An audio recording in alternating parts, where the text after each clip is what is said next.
नमस्कार दोस्तों, स्वागत है आपका इस वक्त की बड़ी खबर में, जो कि सीधा बंगाल चुनाव से आ रही है।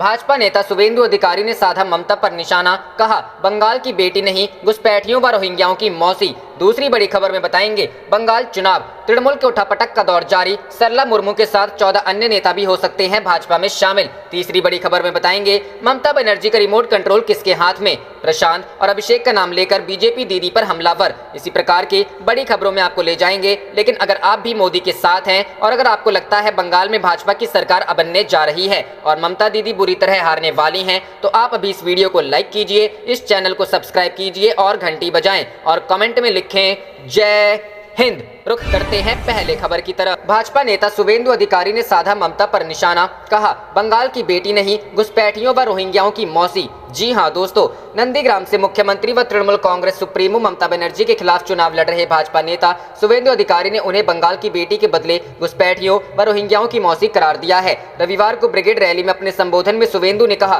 तृणमूल और वामो कांग्रेस गठबंधन दोनों तुष्टीकरण की राजनीति के जरिए बंगाल को बांटना चाहते हैं। अगर तृणमूल फिर से सत्ता में आई तो बंगाल कश्मीर बन जाएगा। कश्मीर के पंडितों के साथ जो हुआ वही यहाँ के लोगों के साथ होगा। शुवेंदु ने मुख्यमंत्री पर निशाना साधते हुए कहा, बंगाल में कोई भी आपको अपनी बेटी के रूप में स्वीकार नहीं करता। आप घुसपैठियों और रोहिंग्याओं की मौसी हैं। तृणमूल पर निशाना साधते हुए उन्होंने कहा कि सत्ताधारी पार्टी निजी लिमिटेड कंपनी में बदल गई है। टीएमसी प्राइवेट लिमिटेड कंपनी के अध्यक्ष ममता बनर्जी हैं और उनका तोलाबाज भाईपो प्रबंध निदेशक है। तृणमूल के चुनावी रणनीतिकार प्रशांत किशोर पर परोक्ष तौर पर निशाना साधते हुए शुवेंदु ने कहा, माननीय ने 500 करोड़ रुपए खर्च करके एक विचारक को खरीदा है। इसके लिए मनरेगा, पीएम आवास योजना और कोयला, बालू और गाय तस्करी से फंड जुटाया गया है। नंदीग्राम में ममता से प्रतिद्वंदिता पर भाजपा नेता ने कहा, नंदीग्राम मेरे लिए कोई चुनौती नहीं है। मैं ममता बनर्जी को हराने के लिए नंदीग्राम जा रहा हूं और वापस कोलकाता भेज दूंगा। मुझे दी गई जिम्मेदारी के लिए मैं भाजपा नेतृत्व को धन्यवाद देता हूं। मैं नंदीग्राम में कमल खिलाने के लिए काम करूंगा।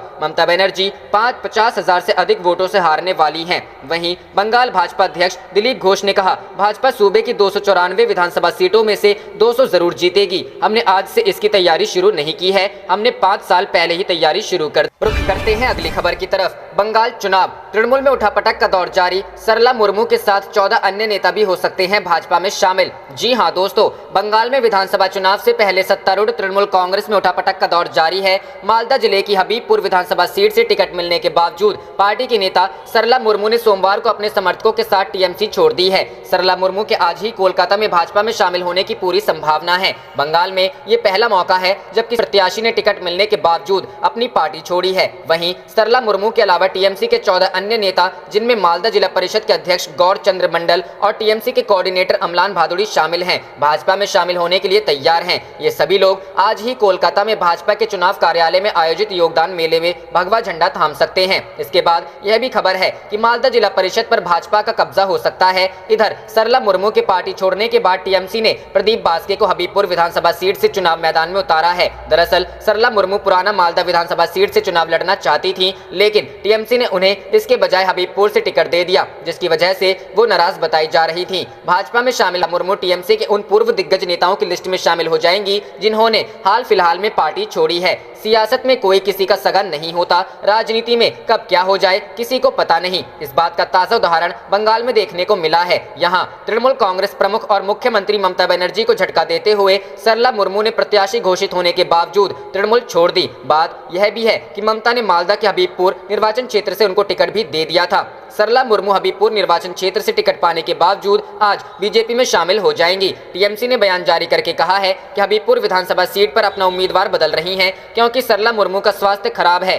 टीएमसी का यह पहला मामला है जब किसी नेता ने टिकट मिलने के बावजूद पार्टी छोड़ी हो। रुख करते हैं अगली खबर की तरफ। ममता बनर्जी का रिमोट कंट्रोल किसके हाथ में, प्रशांत और अभिषेक का नाम लेकर बीजेपी दीदी पर हमलावर। जी हां दोस्तों, पश्चिम बंगाल विधानसभा चुनाव को लेकर सियासी गहमागहमी बढ़ती जा रही है। दिन गुजरने के साथ आरोपों के तीर तेज हो रहे हैं। एक दिन पहले ब्रिगेड ग्राउंड में पीएम मोदी ने मेगा रैली को संबोधित किया था। इस दौरान पीएम मोदी ने इशारों में ममता बनर्जी के साथ ही अभिषेक बनर्जी और प्रशांत किशोर पर भी हमला किया था।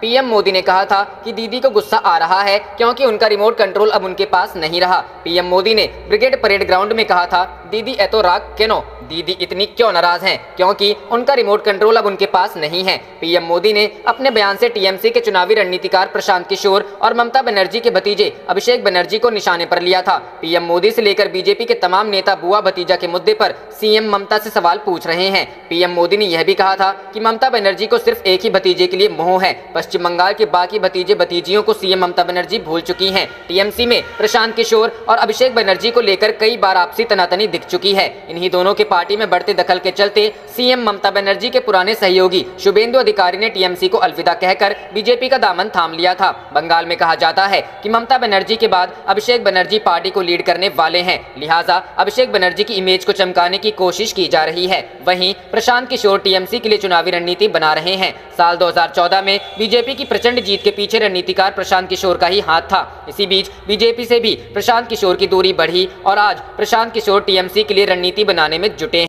आप देख रहे थे आपका अपना चैनल जय हिंद जय भारत।